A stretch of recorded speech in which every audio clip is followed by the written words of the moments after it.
Buenos días. A nombre del Instituto Sonorense de Cultura les agradecemos su compañía en las actividades del Encuentro Otoño Literario 2020 y en este marco les damos la bienvenida a la conferencia magistral El valor de la narrativa del relato autobiográfico como proyección de la estructura de un cuento, a cargo del maestro Francisco González.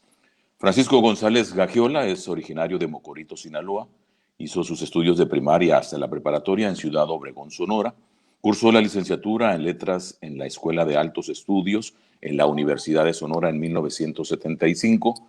Obtuvo su maestría en 1981 y doctorado en 1993 en Lengua y Literaturas Españolas en el Departamento de Lenguas Clásicas y Romances de Michigan State University.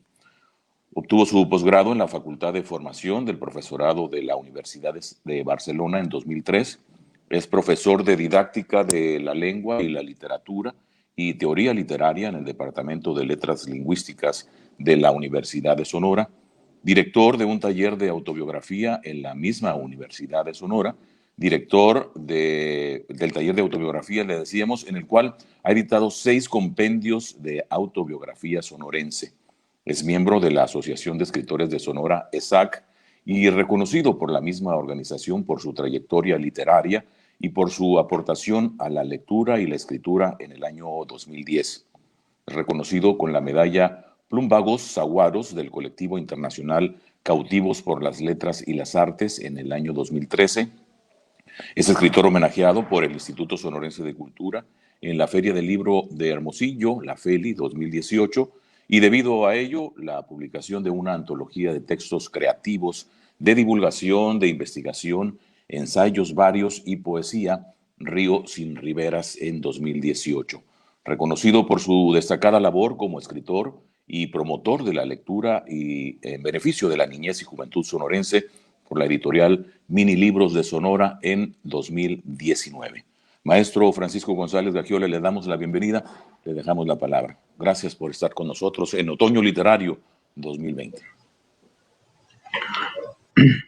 Muchas gracias por la presentación, Rafael. Te agradezco las palabras que has dicho de mí. Efectivamente, soy profesor del Departamento de Letras y Lingüística. Soy profesor docente, se dice en términos generales. Y además dirijo o coordino un taller de autobiografía. Mis afirmaciones que haga en esta presentación son, por lo tanto, más bien empíricas. Y algunas están relacionadas con el valor teórico de lo que es la literatura. El título de mi plática, Conferencia Magistral, dice el programa, lo cual es muy pesado, ¿no?, para una persona que no se especializa en discursos monologales. Prefiero la conversación con mis alumnos, el diálogo interactivo, más que enseñar, cuestionar. Y el título de la ponencia, que para mí es muy pesado, pues no puede cumplir, de antemano se los digo, con sus expectativas. Apenas llegaré a tocar un punto. El título dice el valor de la narrativa del relato autobiográfico como proyección de la estructura de un cuento. Bueno, primero hablemos de qué es autobiografía. La autobiografía es un género indefinido allí en las orillas de si es literario o si no es literario. Es una discusión allí muy larga. Yo prefiero trabajar con los talleristas mayores de edad, de la tercera juventud, como dice el periodista que todos conocemos, Carlos Moncada, porque se necesita perspectiva de lo que significa el tiempo. Se necesita alejarse de la experiencia para verla con ojos que miden, que sopesan y que aprecian el pasado. Ya sea que ese pasado haya sido alegre o no tan alegre, hostil a veces, ¿no? Pero cuando se ve en perspectiva, parece que no es tan malo aquello que sufrimos, ¿no? Esa es la razón por la que la Universidad de Sonora invita al público en general a asistir a este taller dedicado a gente de 50 años en adelante. Autobiografía es un relato, es una historia, ¿no? Es la historia donde uno es el protagonista. Y por lo tanto, en teoría, suponemos que se conocen todos los vericuetos, las razones, las causas de nuestro comportamiento, de lo que hicimos bien o no hicimos bien. Depende del grado de franqueza con que la persona hable de su experiencia, de sus experiencias. Aquello donde le fue bien, donde tuvo éxito, o aquello donde fue un fracaso. En nuestra cultura, les aviso, les subrayo, no es común que la gente escriba autobiografía. Es muy comprometedor, no solamente para la persona que habla, sino para su familia. ¿Qué van a decir? Me enteré de esto y de aquello, lo escuché de la misma voz de la persona que dijo que su padre o que su tío o que su sobrino, que su hijo, que él mismo habían hecho tal cosa. Es una especie de confesión y no es otra cosa más que confesión. Si uno hablara al público con la misma confianza con que lo hace en el confesionario católico, ¿se imagina usted el grito de la sociedad o los gritos que le haría? Entonces, aunque es un discurso aparentemente sencillo, es un curso de mucha responsabilidad. ¿Qué puede uno decir sin incriminar a terceros? Entonces, hay ciertas reglas, son de carácter práctico, pero las que nos interesan a partir del título de la conferencia no se refieren a eso. La trascendencia, yo le llamaría premisa más que tesis, de esta plática es que la autobiografía nos proporciona un material que se puede convertir en literario. Todo el mundo puede contar el pasado porque lo tenemos registrado en la memoria. Depende de qué tan observadores hayamos sido, qué tan conscientes hayamos estado y qué tan buena memoria tengamos. Y disposición, sobre todo. Bueno, si usted ha leído memorias, ¿no? Ese tipo de memorias que escriben gente que ha estado de dirigente de algún partido político, algún puesto en el gobierno, presidente de la República, gobernador, presidente municipal, etcétera. Si uno lee ese tipo de memorias, verá que no se habla de sí. Las memorias las escribe alguien, pero para hablar de otros. Entonces, ¿en qué se diferencia de la autobiografía? La autobiografía es algo que yo hice, a mí me consta y puedo proporcionar todos los detalles posibles. ¿Qué tan franco es uno? Uno mismo lo decide. He llegado incluso a afirmar que su autobiografía será interesante en la medida en que se trasluzca, de que se desnude ante los demás. Pero no es tan fácil la autobiografía, porque uno puede llegar a aburrir con datos, con información que para usted pueden ser muy interesantes, pero no para el público o para quien lo vaya a leer. Entonces, en virtud de eso, previendo el riesgo de que escriba una sarta larguísima de cosas que para usted son importantes, propongo una estructura que se llame anécdota autobiográfica. Y la anécdota autobiográfica tiene una estructura similar al cuento. La diferencia está en que el cuento es ficción. Sabemos que es ficción, pero la anécdota es algo personal, pues. Si comparamos el cuento con la anécdota, vamos a ver que tienen estructura, tienen un comienzo y tienen un final. Sí, muy bien. ¿Qué pasa entre el comienzo y el final? Y para esto, ¿no?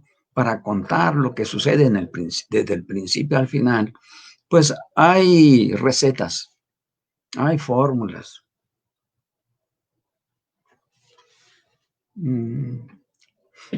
Hay mandamientos, se llaman decálogos. Haga esto, no haga esto, escriba de tal manera, de tantos detalles, ubique, menciona el contexto, describa a las personas, exprese sus sentimientos. Haga esto o no haga esto. Pues sí, efectivamente, pero uno no puede aprender a escribir nada más siguiendo reglas. Tiene que experimentar, tiene que escribir y a partir de los comentarios que hagan el profesor mismo, al final, primero van los comentarios de los compañeros del taller, de los talleristas. Y los talleristas, colegas, le dicen, me pareció muy bien esto no me gustó, a mí me parece que esto está muy vago, aquí no te declaras, no eres suficientemente transparente. Hay personas muy hábiles para escribir sin haber pasado por ninguna escuela, o sea, como que les viene natural. Y hay otras personas que sí tienen un problema bastante serio, pero el problema de escribir es superable. Uno puede copiar, literalmente copiar a otras personas que han escrito autobiografías. En nuestra cultura no es común, como les platicaba hace un instante, pero en otras culturas como la sajona, la anglosajona que tenemos aquí al otro lado, mucha gente escribe autobiografía, no para ganar dinero. Escriben autobiografía de carácter doméstico. Publican 25, 30, no sé cuántas personas puedan ser las que constituyen la red familiar. Los tíos, los abuelos, los primos cercanos, los primos lejanos de segundo o tercer nivel, todo ello incluye una red. Y desafortunadamente nosotros no somos dados a la confesión pública. La primera autobiografía en México que conocemos es la muy famosa autobiografía de Sor Juana Inés de la Cruz, la cual recomiendo. Pero desde allí hasta el año en que yo me dediqué a buscar qué era esto de la autobiografía y por qué no se escribe autobiografía en los países hispanos, ¿no? De habla hispánica, de religión católica y nuestra cultura occidental. Fíjese que es una cuestión cultural. Como que nosotros no somos dados a la jactancia y si alguien lo es, se ve mal. Por un lado, no, por el otro lado, ser cínico, pues tampoco es una virtud. Y esos son pesos fuertes, ¿no? Impedimentos casi para que la gente hable. Hay un fin que me parece muy importante, es el de la catarsis, ¿no? Indirectamente o apenas tangencialmente toco ese punto porque es psicológico. Una persona que escribe de su infancia, describe sus experiencias y quizá tenga por allí algo de lo que se puede arrepentir.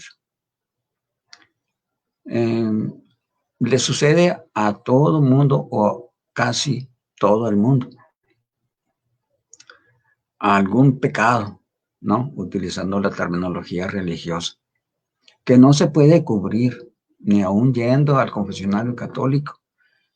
Pero les puedo asegurar que declarar algo negativo tiene un peso del cual nos descargamos. Nos sentimos aliviados, como nuevos, ligeros. Eso sucede cuando sale uno del confesionario. Pero también sucede eso cuando uno platica sobre pues, las relaciones, muchas veces en mal estado de los miembros de una familia, la envidia, ¿no? El alejamiento de los hermanos. Si uno los declara, como que se siente aliviado por eso. Y la autobiografía también es interesante porque es como un legado, ¿no? Es cuando uno se pregunta, ¿quién fue mi padre? ¿Qué hizo? ¿De dónde venía? ¿Dónde conoció a mi madre? ¿Cómo nací yo? ¿Quiénes fueron mis padrinos? Va uno formando un hilo que difícilmente se va a poder romper.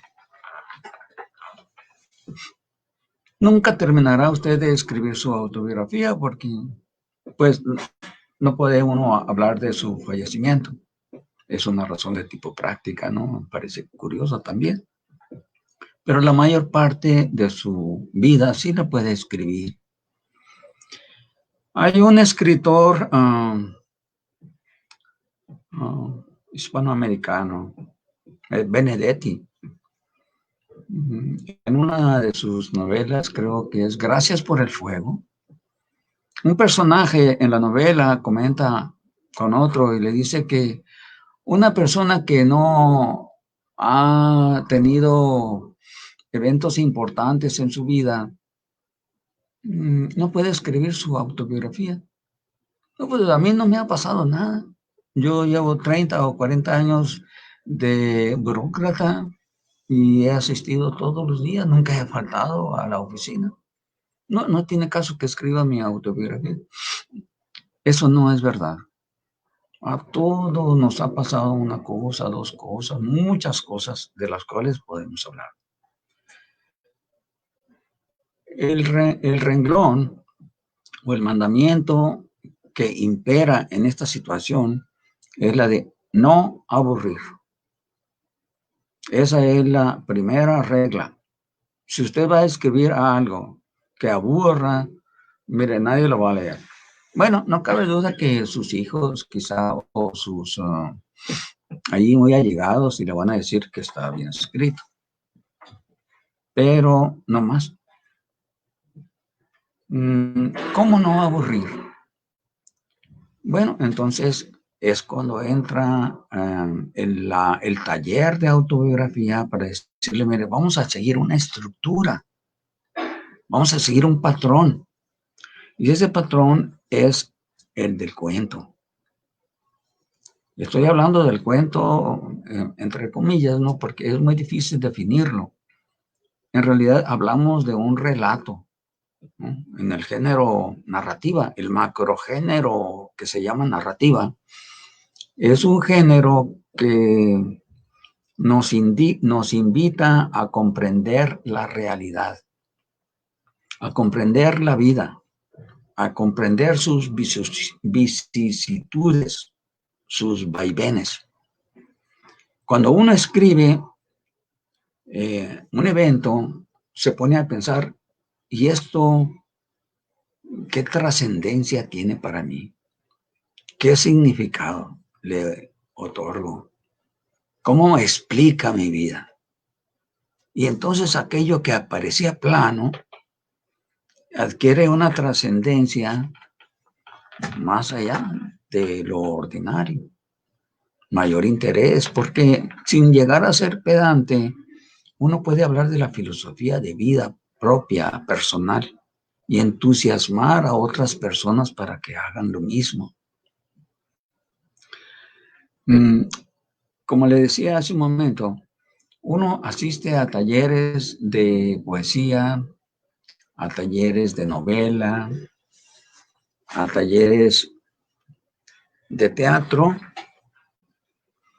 porque cree que va a encontrar la fórmula mágica que lo va a convertir en escritor. Es posible que funcione, pero tiene que tener mucho entusiasmo y servirse de algo que llamamos imaginación, ¿no? Tener mucha imaginación. Sin embargo, para la autobiografía lo que necesitamos es mucha sinceridad. Es un rasgo fundamental para poder escribir de uno mismo, la sinceridad o la franqueza de la cual somos famosos los mexicanos del norte, ¿no? Que somos muy francos, muy sinceros, casi al grado de agraviar a personas porque somos así, ¿no?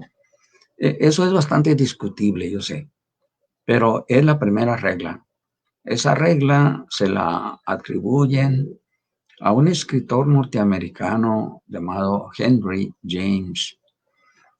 Y yo creo que tiene bastante razón, sea ficción o no sea ficción. ¿Por qué se puede convertir lo autobiográfico en ficción? Porque algo que le pasó puede hacer reír a la gente, la puede atraer. Oye, qué interesante está eso que declaró este señor. ¿Es ficción o es verdad lo que dice? No, sí, eso le pasó a él. Él lo cuenta así y dice que es real. Entonces, entre lo que llamamos ficción y lo que llamamos no ficción, hay una serie, muchos datos, muchos como etapas en que la realidad se va volviendo ficción o al revés, ¿no? Muchas etapas, muchos pasos en la que la ficción se va volviendo realidad. Vale más que platiquemos algo que sea creíble, aunque sea falso, que contar algo que sea verdadero, ¿no? Pero ficción. Uno puede contar un hecho tan extraordinario, ser verdadero, pero la gente no lo va a creer. Si usted platica, por ejemplo, que vio fantasmas o que vio ovnis, a lo mejor sí los vio o le pareció verlos, ¿no? Se pudo haber confundido, pero el caso es que es real, es verdadero. Usted lo cree así, pero la gente no le va a creer. ¿Cuáles ovnis? ¿De cuál fumaste? ¿O estabas borracho? O no sé qué cosa, ¿no? En cambio, Aristóteles dice, es mejor que sea creíble, ¿no? Él le llama a lo creíble dentro de la ficción verosimilitud. Verosimilitud y verdad no son sinónimos. Cuando hablamos en la ficción de que X cosa sí es verdadera, bueno, no es verdadera, no se puede predicar de X evento que sea verdadero dentro de una ficción. Por eso llamamos verosimilitud, para evitar ese tipo de confusión. Ok, entonces vamos a hablar de esa supuesta estructura. La estructura de un relato literario de ficción la menciona primero que nadie Aristóteles. Todo el mundo recurre a Aristóteles como fuente básica, la poética. Y en la poética, él habla de cómo se escribe ese género llamado tragedia. Tragedia, fíjese, no, tragedia no es narrativa. Pero cuando él se refiere a la tragedia, maneja una especie de patrón, y así, después de estudiar varias tragedias, él cree encontrar un patrón, es decir, una estructura. Bueno, esa estructura fue tan poderosa que se trasladó a los otros grandes macrogéneros. La poesía que cuenta una historia, es decir, la poesía narrativa, y el teatro, ¿no? El drama, la tragedia. Entonces, ese patrón, después otros que estudiaron los cuentos populares en Europa, les pareció encontrar, después de estudiar muchos cuentos, Vladimir Prop, por ejemplo, o los hermanos Grimm en Europa, estudiaron tantos cuentos y descubrieron tantas constantes que dijeron, aquí hay un patrón, y este patrón tiene tantos elementos, y los fueron reduciendo hasta efectivamente encontrar un patrón. ¿Y cuál es ese patrón?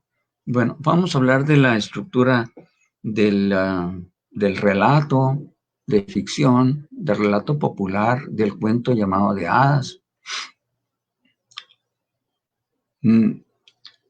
Se habla de un protagonista, y ese protagonista abandona su casa y va en busca de algo. Por iniciativa propia, casi no. Siempre es mandado por alguien para que realice a alguien. En su camino tiene una sorpresa, y esa sorpresa pues lo va a llevar a tomar una decisión, ¿no? Una decisión crítica.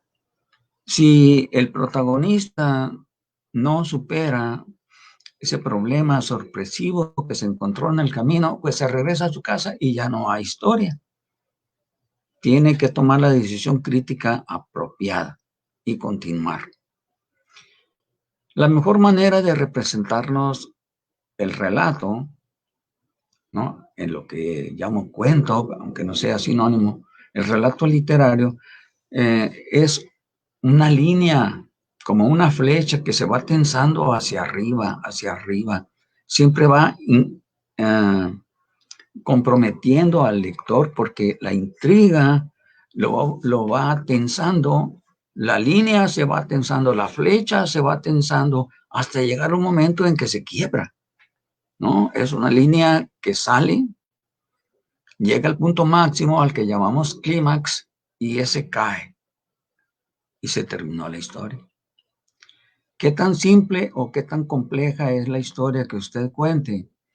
Pues es importante, porque si es muy sencilla y habla de un solo autor y de un solo hecho, lo más seguro es que sea cuento, no cualquier relato de esos que están al lado del cuento, como la fábula, por ejemplo, son breves, pues, ¿no?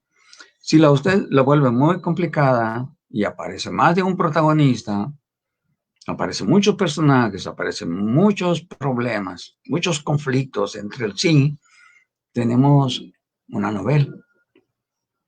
Yo tengo un curso de teoría literaria en el que me dedico a hablar sobre la estructura de la novela, de cuándo surge, por qué surge, bajo qué circunstancias, cuál es su estructura Y actualmente, ¿cómo se ha transformado? Porque lo que llamábamos novela ya no es novela. Pues hay tantos tipos de novela que no, es muy difícil encontrar rasgos que digan, sí, efectivamente, son comunes aquellas historias largas que nos platicaban de un héroe ideal, ¿no? Allá lo que se conoce como novela griega. Y después viene la novela romana, ¿no? Con personajes muy reales, muy cruda, la novela romana. El asno de oro, por ejemplo, de Apuleyo, o Satiricón. Son novelas que si usted no sabe cuándo se escribieron, muy probablemente crea que son del siglo XX. Bueno, después siguen, ¿no? O sea, los relatos siempre están presentes en la historia de la humanidad.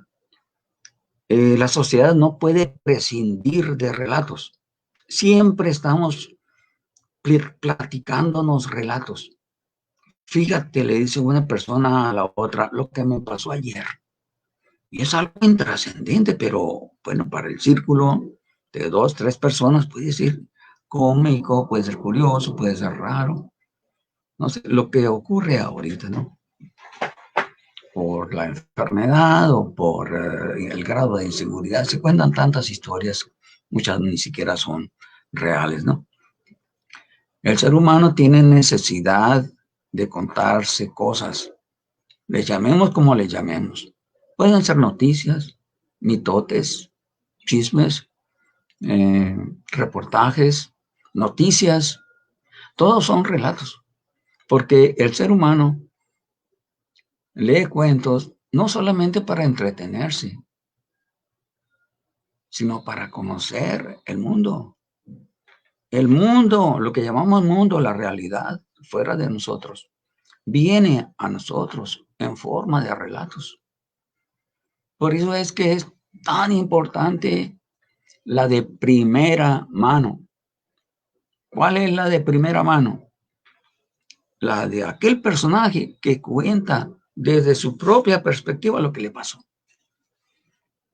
Hay historias muy interesantes que se pueden convertir con un poquito de aquí, con un poquito de allá, recortando aquí, ampliando acá, exagerando acá, se pueden convertir, lo dije hace un momento y esa fue mi premisa, que se pueden convertir en literatura. Es decir, ¿cómo identificamos a la literatura? Generalmente creemos que la literatura es ficción, es invento. Sí, hasta cierto grado. ¿No? No solamente es cuestión de imaginación. No, tenga cuidado con eso.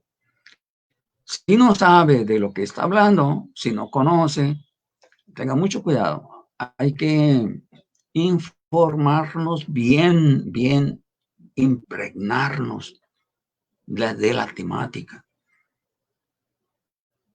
Por ejemplo, yo quiero hablar de las aventuras, de los problemas, de lo que le sucede a una persona que viaja a pie para entrar a Estados Unidos de mojado, conseguir trabajo, después enviar dólares a su familia. Pues algo muy verosímil y casi cualquier persona puede decir que conoció a alguien que se fue así o que se pasó al otro lado de mojado porque cruzó el río, etc.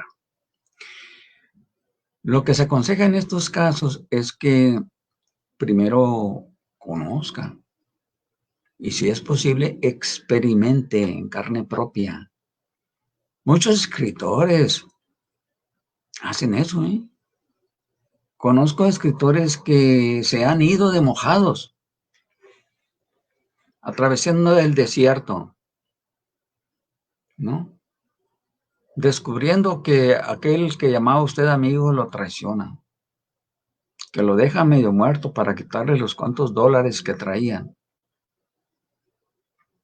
Y es tan feo a veces lo que es la realidad, que uno cuando ve en películas o en novelas o en cuentos, se sorprende de lo que es lo que conocemos como naturaleza humana. Por supuesto que no existe algo inmutable, ¿no? La naturaleza humana se ha ido modificando y cambiando, porque eso de naturaleza humana es un concepto muy difícil de llegar a coincidir qué exactamente es eso de naturaleza humana. En ese caso, yo le digo, ¿va usted a hablar de viajes, de accidentes, que participó casualmente en alguna cosa o en otra? Sí, es muy interesante. Nada más dije, hay que saber contar. Hay que saber decir las cosas. No platique si va a hablar de viajes, digamos. No platique todo el viaje porque es muy aburrido para una persona que escucha. No. Si usted va en un viaje de turista y se paseó por toda Europa, pasó como un mes en Europa visitando las capitales, ¿no? Y nos lo platica, será una crónica, pero pues a nadie le interesa, ¿no? Porque fíjate que fui a Londres y qué bonito el río, ¿eh? Y luego el puente y luego el castillo fulano. No, no hay cohesión, no hay intriga, no hay suspenso, no hay línea que tense, que vaya en grado subiendo. ¿Y qué pasó? Fíjate, cuando, por ejemplo, no, voy a inventar. Cuando estuve en la Torre Eiffel, en París, hubo un atentado. En cuanto usted diga eso, va a decir, oye, pero dinos, ¿qué pasó? ¿Tú qué hiciste? ¿Dónde estabas? Primero les voy a platicar cómo llegué allí, pero ya captó usted el interés de esa persona por saber qué ocurrió cuando usted estaba en la torre, allá arriba. Oye unos gritos en una lengua que no conoce, pero pues todo el mundo se asusta y quiere correr. Y no es posible correr para ninguna parte porque nada más se puede subir y bajar por ascensores, ¿no?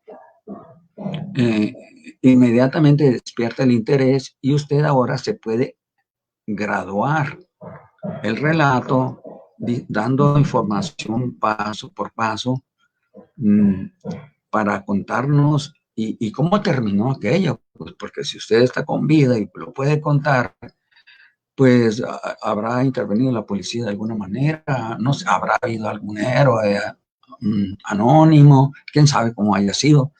Pero entonces pues ya no nos platicó todo lo que sucedió en París, sino un solo evento, un solo acontecimiento.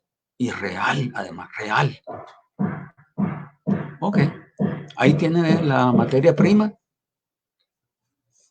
Lo podemos convertir, eso lo podemos convertir en un cuento, en un relato, o si usted prefiere, en una novela, a un personaje de tantos lo pone a platicar esa historia. Vea usted, por ejemplo, las novelas del realismo psicológico, siglo XIX, Dostoyevsky, Dickens. Dentro de la novela hay muchos personajes y cada uno de esos personajes cuenta historias, ¿no? Se vuelven muy interesantes. Son cuentos dentro de otra ficción, o a lo mejor cuentos dentro de un cuento, dentro de un cuento, y así, ¿no? Como en las 1001 noches, las llamadas cajitas chinas, o creo que así se les llama, ¿no? Lo que es una muñeca dentro de otra muñeca más grande, dentro de otra muñeca más grande. Sí. Entonces, pues esa es mi tesis, ¿no? La de que aparte de divertirse, como dice Horacio, ¿para qué es la literatura? Para dos cosas. Es para divertirnos por la forma como está contada, ¿no? El gusto por enterarnos de cosas chuscas, interesantes, pero también son aleccionadoras.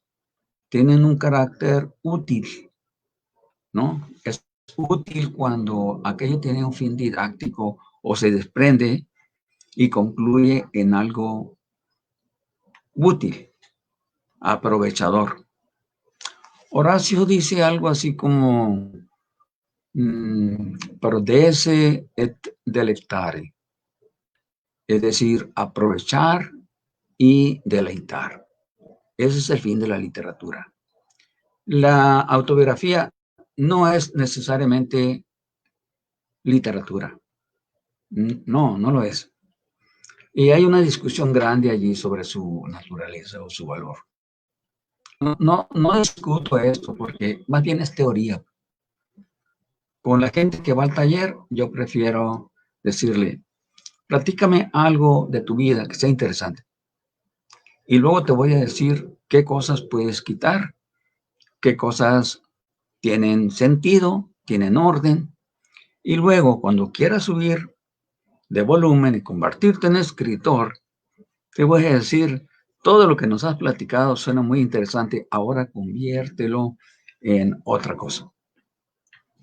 Inventa, no tienes que repetir lo mismo, puedes ubicar tu historia en otro lugar, ¿no? En otro pueblo, en el siglo pasado, en el siglo que viene, ¿no? Con otros personajes.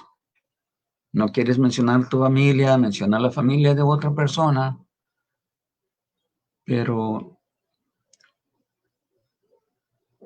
la conclusión es contar cosas interesantes, no aburrir, intrigar. Y al final te declaras diciendo, esto que yo escribí me ha hecho comprender tal razón de por qué actuamos como actuamos, de por qué creemos lo que creemos, de por qué somos lo que somos.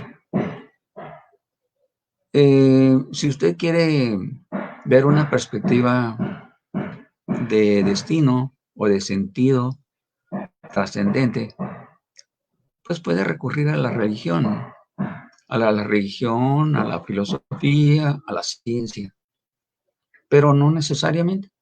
Usted es suficientemente maduro y tiene suficiente experiencia como para platicar lo que le ha pasado.